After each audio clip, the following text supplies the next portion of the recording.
كان قارون من قوم موسى وعشيرته الأقربين، يمت إليه بسبب، وتصل بينهما رحم.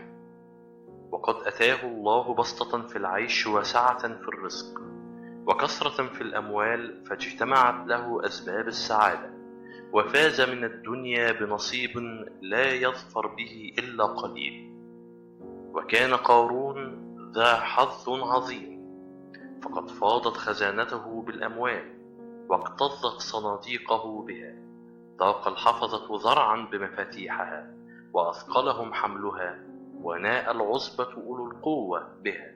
وكان يعيش بين قومه عيشة البذخ والطرف، فكان يلبس الملابس الفاخرة، ولا يخرج على قومه إلا في زينته، ويسكن القصور، ويصطفي لنفسه الخدم، ويستكثر من العبيد والحشم، ويستمتع من الحياة بما يشبع نهمه ويروي ظمأه، ويريد أن يصل إلى الغاية في النعيم إن كانت للنعيم غاية. والمال منذ الأزل زينة الدنيا وبهجتها، وأساس الحياة وقوامها، ومن استحوذ عليه طغى وتكبر، واغتر وتجبر، وظن أن أحدا لن يقدر عليه، وخيل إليه أن الناس جميعا من طينة غير طينته، أو أنهم ما خلقوا إلا مسخرين له. فإذا تكلم طأطأوا رؤوسهم عند سماع صوته، وإذا أشار كانوا عند إشارته، وإذا نادى استبقوا لتلبية ندائه، وكانوا خلصاء له، أو يجب أن يكونوا كذلك، وإلا فالويل لمن تحدثه نفسه بالعصيان، والحرمان لمن يقعد عن نصرته أو يتوانى عن تحقيق أمانيه.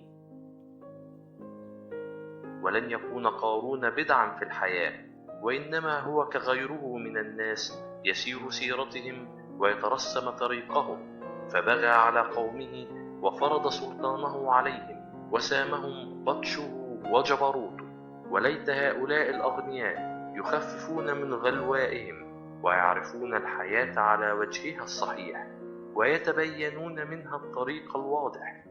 إذا لعرفوا أن المال وحده لا يخضع الرقاب ولا يستذل العباد، وإنما الناس عبيد الإحسان، يستطيعون أن يجعلوهم طوع بنانهم إذا أفاضوا عليهم من خيرهم وأطعموهم شيئا من طعامهم، لعلهم بذلك يستميلون القلوب، ويدفعون كثيرا من الشر، ويجلبون لأنفسهم الخير، ويجمعون الناس على محبتهم والالتفاف حولهم، ولعلهم بذلك أيضا يدركون رضا الله، فيكافئهم بثوابه ويجزيهم بجنته، فينالوا الحسنيين، حسن السيرة في الدنيا وحسن الجزاء في الآخرة.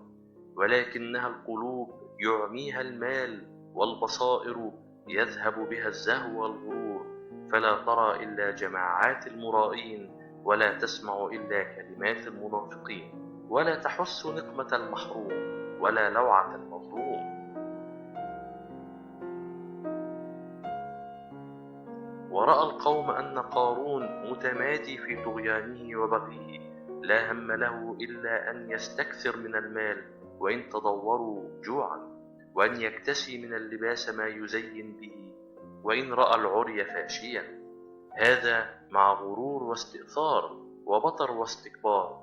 لما رأوا منه ذلك نقموا عليه طريقه، وحاولوا أن يثيروا فيه روح الخير، وأن ينبهوه على ما غاب عنه، ونصحوه ألا يغويه المال أو يضله، أو يحول بينه وبين الإحسان إلى قومه، وإقالة عثرة المحتاجين، ومسح دموع البائسين، فبذلك يكسب الحمد في الدنيا وينال الثواب في الآخرة، وهذا خير من المال وأبقى.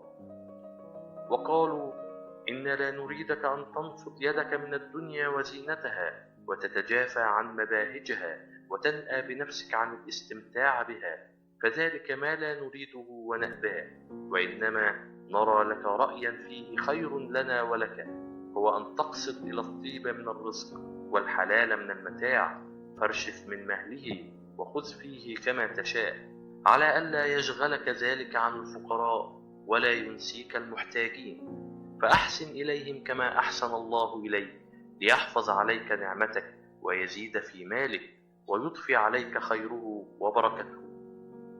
على أن المال ظل زائل وديعة مستردة، فلا تفرح بما أوتيت ولا تغتر به، واتخذه وسيلة لقضاء مآربك في الدنيا وسبيلا إلى سعادتك في الآخرة. وما حملنا على إسداء النصح إليك إلا حبنا لك، ورغبتنا أن يبقي الله فضله سابغا عليك، وخوفنا أن يسلب الله مالك أو يحرمك جنته.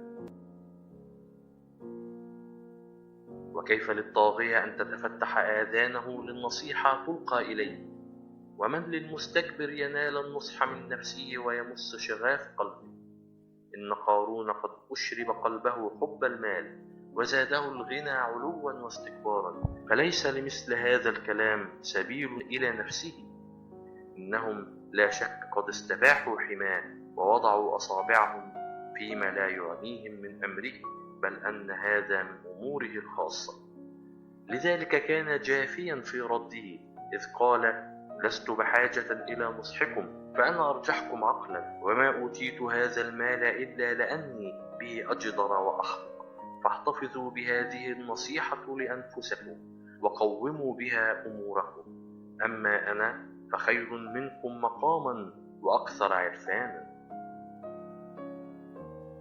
وأراد أن يزيد في إيلامهم، فخرج على قومه في زينته يظهر ما أعطاه الله به من خير وفير ومال كثير. ورآه المستضعفون من قومه يتبختر في الثياب الجميلة ويركب المراكب المطهمة، وحوله الخدم يحفون به، فأحدقت به العيون، واستشرف الناس لرؤيته، وحز في نفوسهم أن يروه في هذا النعيم وهم في ضنك وبؤس مقيم.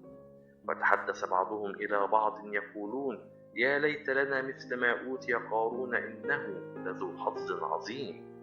ولما كانت النصيحة مع مثله لا تجدي، والنسب لا يكفي عنده سببا لعطف القلوب، ومنظر البؤس لا يستميل النفوس، والفقر لا يستجيب إلى دعائه مجيب، فليسل سيف القانون لينفذ إلى تلك الحجب الكثيفة، فيهتك ظلماتها ويزيل ما تراكم عليها، فتنبعث للخير وتميل للإحسان.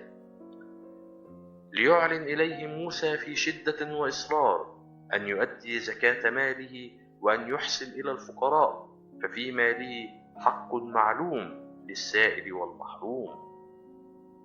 ولكن قارون قد طبع الله على قلبه وران عليه شحه، فلم يصغ إلى دعوة موسى، بل هزأ به وسخر ورماه بالبهتان، ورد حديثه في عنف وسخرية، فقال: قد احتملنا منك ما احتملنا، فقد جئتنا بدين جديد فجاريناك فيه، وأمرتنا بكذا وكذا فاستمعنا لأمرك، فأطمعك فينا وجرأك علينا، فلم يبق إلا المال تسلبه والثروة تريد أن تستحوذ عليها. لقد أسلمنا لك القلوب وأخضعنا لك الرقاب، ولكن هيهات أن نسلم لك من القلب سويداؤه ومن الطرف سواده. إنك بهذا قد دللت على كذبك وكشفت ما حاولت ستره من أمرك، إنك لساحر كذاب. وحاول قارون وجادل، وأصر موسى وقاوم، فهذا أمر الله لا يحتمل الجدل ولا المساومة. وخضع قارون بعد مشقة وعلى مضض، ورجع إلى بيته يحسب ما ينال الفقراء من ماله، فها له ما وجد وأفزعه ما رأى، فرجع إلى داءه وتملكه شحه، وأراد أن يمسك المال حتى لا يرى نفوسا بائسة يدخل إليها النعيم والسرور. واحتال للأمر فأزاع زائعة السوء، فقال: إن موسى إنما يلبس ثوب الرياء ليكون له من ذلك عرض الدنيا وزينة الحياة، ولو فتشنا عن مكنون سره وما يختلج في ضميره لوجدناه أبعد الناس من الدين وأقساهم عن الله.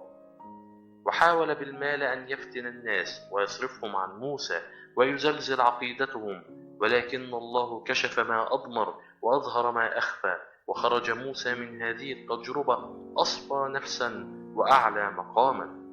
ولما يئس موسى من صلاحه دعا الله أن ينزل به عذابه ويخلص الناس من فتنته وإغوائه، فاستجاب الله لدعائه وخسف به وبداره الأرض، فما كان له من فئة ينصرونه من دون الله وما كان من المنتصرين. وابتلعته الأرض وساخت فيها أمواله وقصوره، فكان عبرة لقوم موسى والمستضعفين من أتباعه. ولما رأى القوم ما حل بقارون رجعوا إلى أنفسهم نادمين على ما كان منهم، وحمدوا الله على أنهم لم يكونوا مثله، وقالوا لولا أن من الله علينا لخسف بنا وكأنه لا يفلح الكافرون.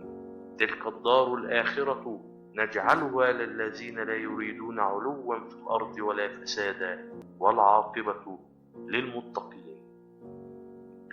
اللهم علمنا ما ينفعنا وانفعنا بما علمتنا وزدنا علما. رزقنا الله وإياكم الإخلاص في القول والعمل. والسلام عليكم ورحمة الله وبركاته.